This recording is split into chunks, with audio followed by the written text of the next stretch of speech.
the thing is that, you know, oftentimes nonprofits go into places and they educate people, and which we're going to take a different approach.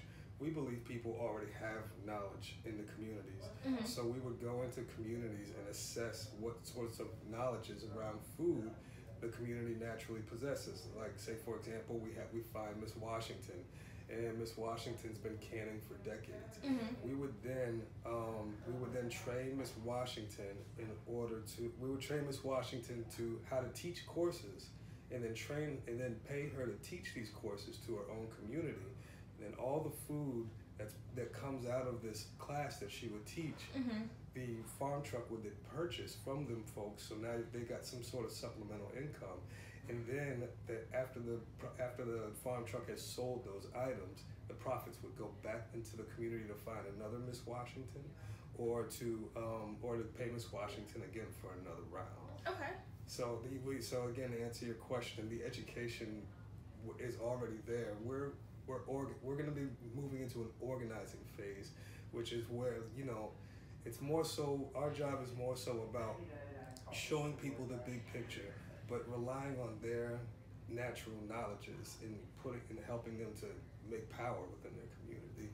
Okay. The numbers are very striking in Savannah around, like, especially children's access to food in Savannah. I believe it was over 50% of children don't have reliable access to a grocery market. And, you know, with the shutdown and everything going on, the imminent danger around people potentially losing their SNAP benefits by the end of February creates a food crisis that could occur here in the city, or around the nation for that matter.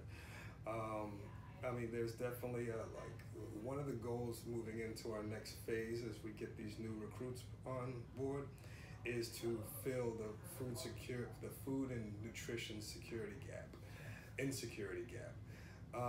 And what that basically means is the food in terms of food insecurity, it's just making sure people have reliable and consistent access to fresh, healthy food, which is what the farm truck does now. And nutrition, in terms of nutrition insecurity, that becomes more of like, are people actually getting, because we can have access to food, but not necessarily the sustenance in order to thrive from our food. So, yeah, that's that in terms of like, look, if you take that paradigm around food insecurity and nutrition insecurity, that's where our education efforts will be focused on too. It's not just like only relying on the community's knowledges, right? It's, it's like we're coming in with this terminology so that people can fix their own problems.